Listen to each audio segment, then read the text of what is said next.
My name is Crystal Chigbu, and I am the CEO of the IREDE Foundation. So I work with children with disabilities, especially those that have been amputated, either as a result of congenital issues or as a result of trauma. I've done this for like 13 years, and I'm so happy to be on Just for Women Africa.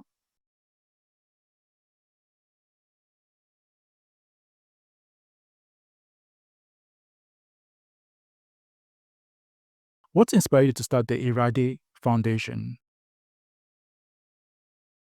My personal experience of giving birth to my daughter with a congenital limb deformity. So, um, and we had to amputate the leg. I'm sorry, every time I have to share this story and talk about it, it's usually a little bit emotional for me. And she's my first child. She had what is called tibia hemimelemia, which is basically just the absence of the tibia bone in her leg. So the right leg was missing that, and her kneecap was also missing. So she had some form of flabbiness in the leg because there was no bone to make the leg stand. And after 2 years and 3 months of going from place to place and doing a lot of research, we finally decided to do the amputation of the leg. And after amputating the leg, before then, what I knew of amputees that I would see on the streets of Lagos in Nigeria is basically, people that beg on the street. So somewhere in my mind, I I couldn't really get that off. I would see my daughter probably being like that. So I went on the quest really to ensure that that does not happen, but more importantly, have people talking about it, because at the time I didn't see anyone's story in Nigeria that had the same kind of issue and had to amputate. Apparently, people were hiding their situation. So that's actually what led to starting Irede, doing the things that I had questions about. So educating people about the issues of disability, um, forming a support group really for parents. Because, like I said, nobody was talking about this. There was really no one to turn to. I saw examples of other countries around the world, but not Nigeria.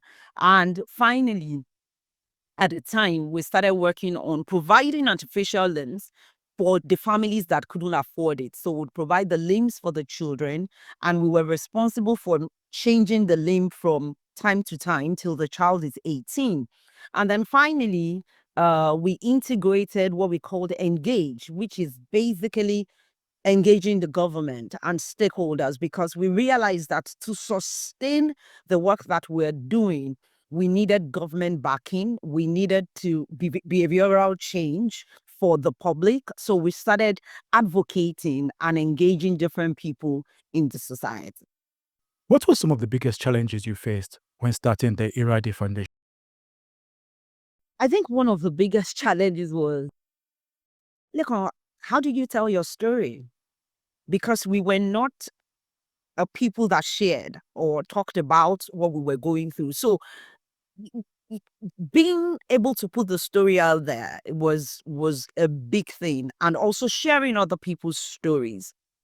Because yes, maybe you could share your own, but when it comes to other people, how do you put out the story while you still maintain the dignity of the family? Because I also realized that people wouldn't share because of the stigma and dignity. I think that was one of the first issues. The second one was, driving credibility and just helping people to know you. I remember someone told me, your story is not newsworthy. So if I wanted to help one child and then 10 children and 1,000, how do I ensure that I put it out there? And, again, it can be trusted, but also I'm putting the dignity of the people that are involved in mind. Because when you look at our page, you won't really see horrid pictures of the children. Because for me, I just really believed that you want to tell the story in a good light and just ensure dignity. And then fundraising, because limbs are not cheap. Limbs are, depending on the aesthetics of the limb, the cost is really high. And we did not want to do basic limbs like Japan foods. We wanted to do something that was a bit more sustainable and that would not affect the child later in life. So just raising the funds was also a big challenge that we had at the time. How many children have you helped so far, and what impacts have you seen in their lives?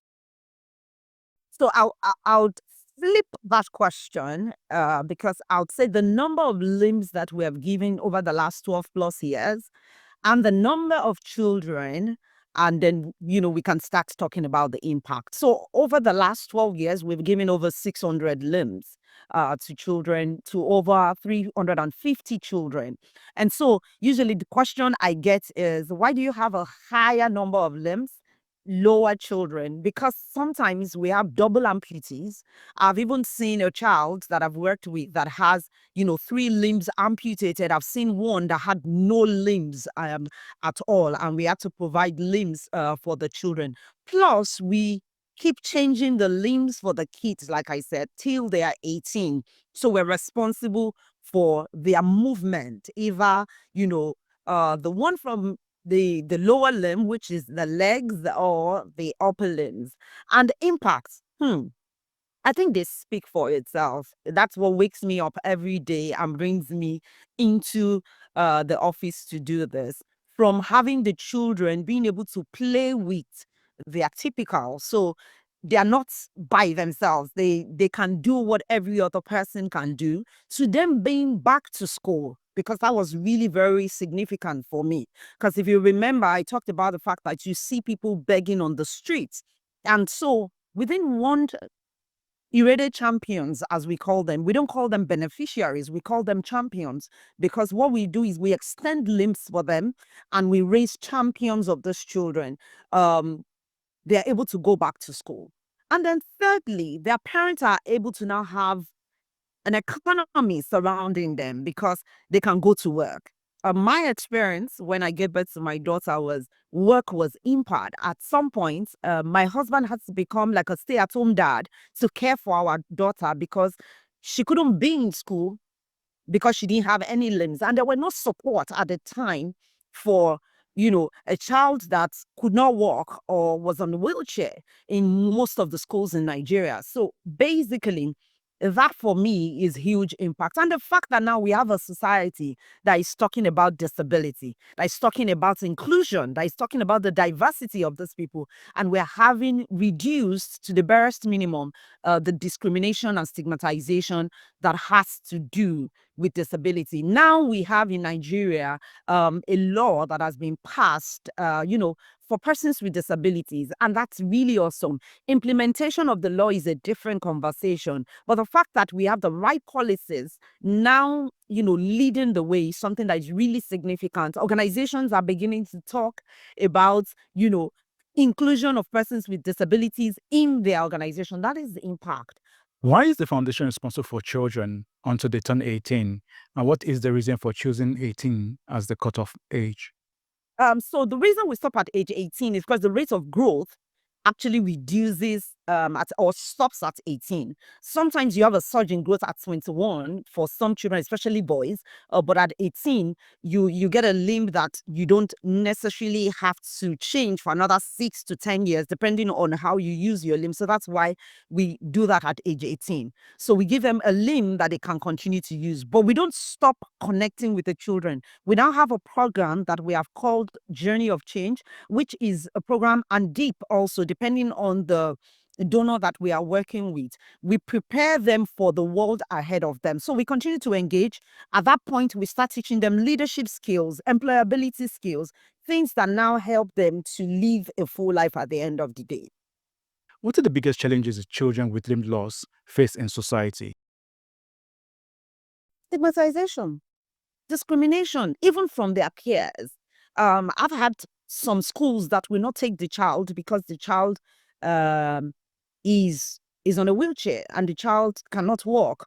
I remember a situation of having one of our kids. He was in the school from primary 1 to primary 6, or grade 1 to grade 6. And when he was getting into secondary school, which of the same school, by the way, they decided that he should leave because they said the class was upstairs and they were not going to do anything to support him.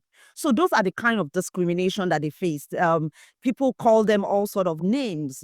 Disabled, people call them people that are unable to do stuff. My daughter, for instance, at some point, people will call her the girl with the robotic legs. So all of those things, that now bring shame, and the child is unable to, play with their typical. And those are some of the things that we're trying to address, either with the comic books that we do in schools, or the Journey of Change program, or, what we call limb empowerment and advocacy program, just giving them things that help them to be able to get integrated into the society and drive inclusion at the end of the day. How can communities and governments better support children with mobility challenges?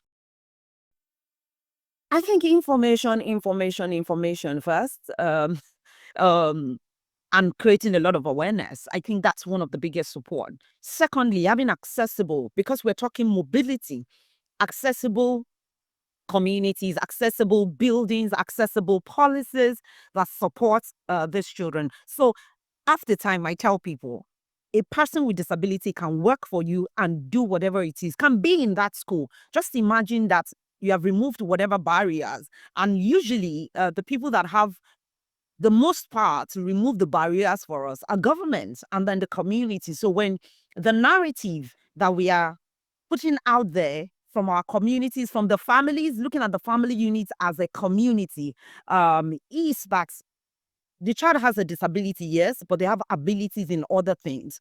Then we begin to create an environment that is inclusive and equitable. So having buildings where you have ramps, wheelchairs, um, um, um, you know, reducing the number of staircases and all of that, things that we just really support and ensure inclusion, which really the government can do for us, then I think, persons that have mobility challenges will then live a full life in the society.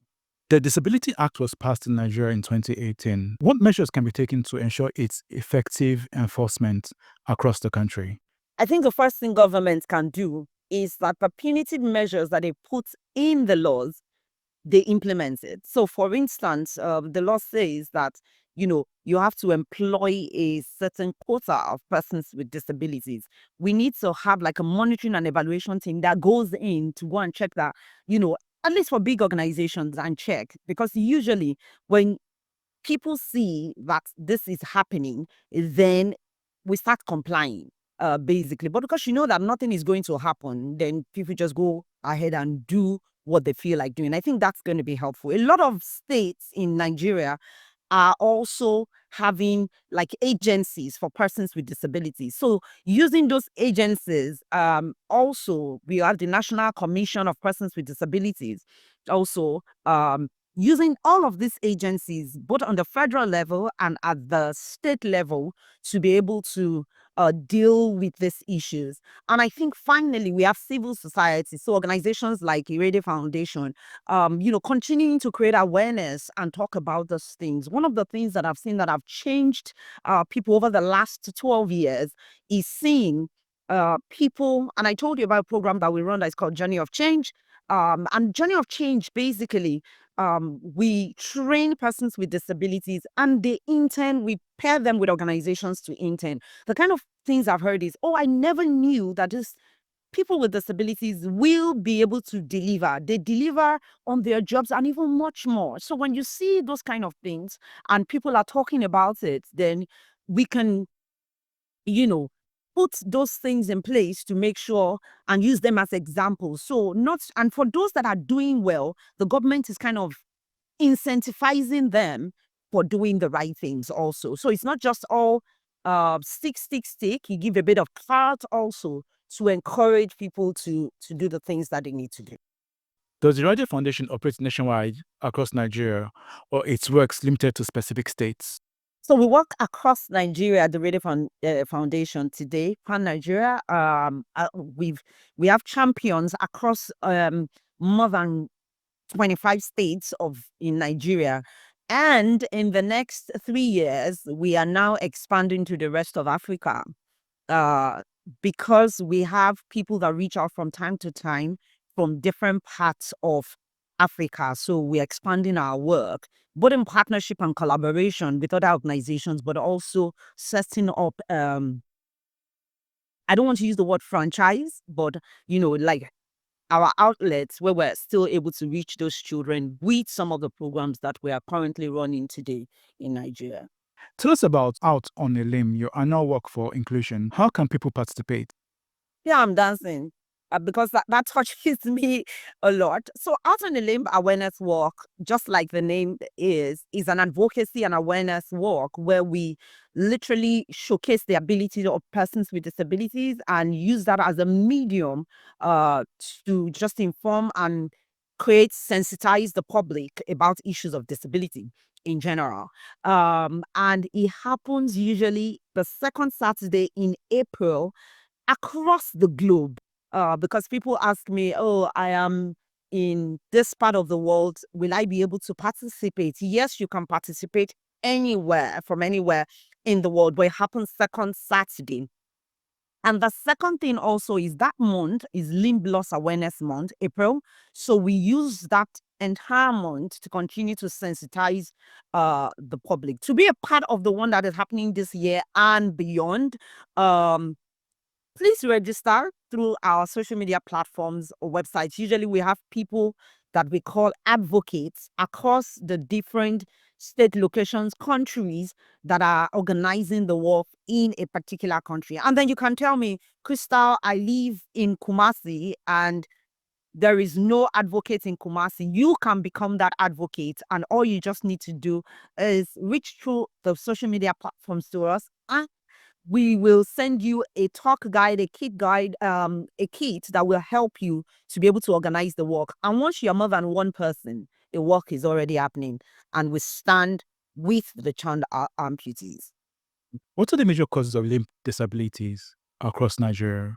The biggest issues that we've had that have led to amputation in Nigeria is majorly mismanaged fractures by bone setters, and that comes, we have about 57% of the people that are amputated as a result of that.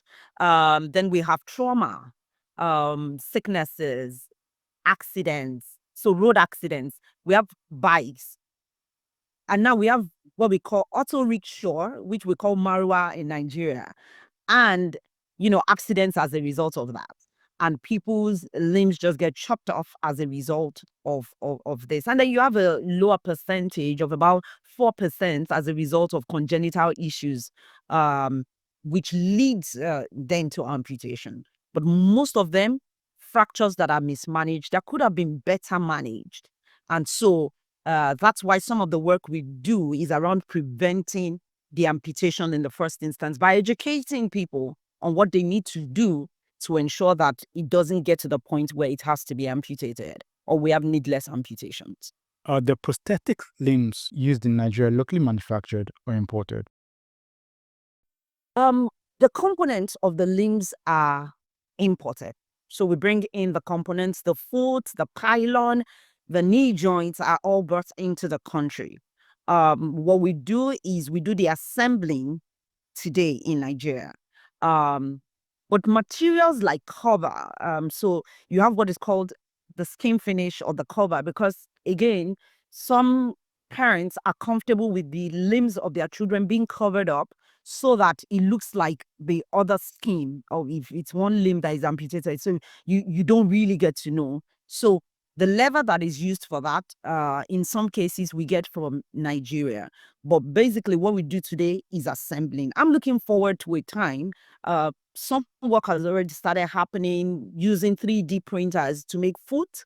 Uh, to when we start making some of these components here in Nigeria, and not just make it for consumption in just Nigeria, but we start exporting to other climes where the work that we're doing becomes really that significant. And that's also the essence of having the research lab, where, we keep trying these things out. What message would you like to share with children across Nigeria who have undergone limb amputation? I think the first thing that I'll tell them is you can be and do anything you want to do or be in life, irrespective of the amputation that you've gone through. You can live life to the fullest, you can be limitless, and just know that disability is a thing of the mind. Yes, your leg or hand may be cut off, but you can still be.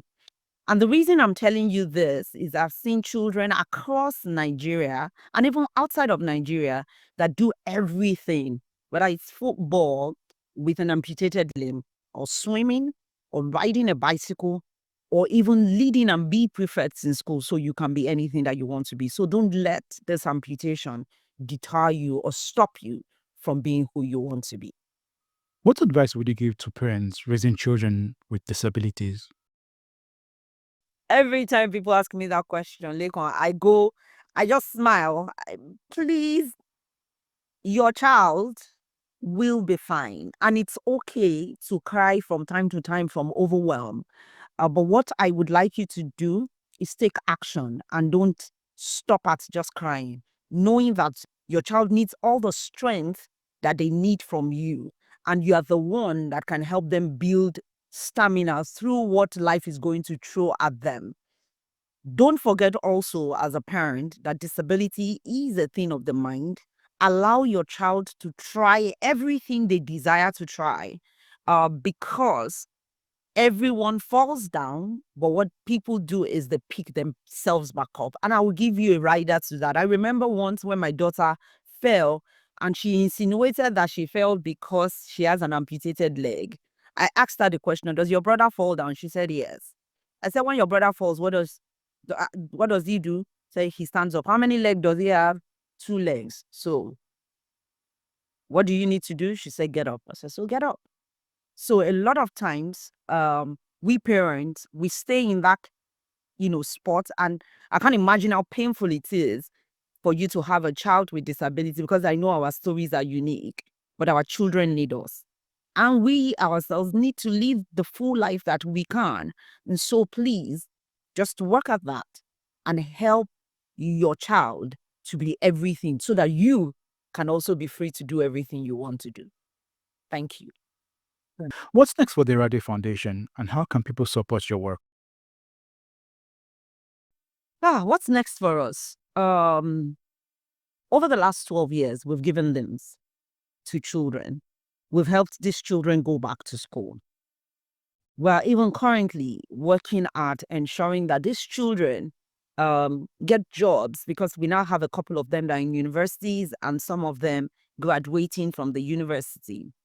We are now at the point where we're doing full research. I gave you a stat that said for over 57% of the people that are amputated are as a result of mismanaged fracture. So we're doing research, deep work into understanding how we can prevent needless amputation. We are building our laboratory where we are making prosthetic limbs in Nigeria, and getting as many materials that we can use local materials to produce, so that we can reduce the cost of the production, to the barest minimum. And then we're training prosthetists, because we also know that the prosthetic limbs that we're doing can only be as good as that, that we're providing, and the person that is making the limb. So we're working with the prosthetist and, training them. So that's our focus for the next few years.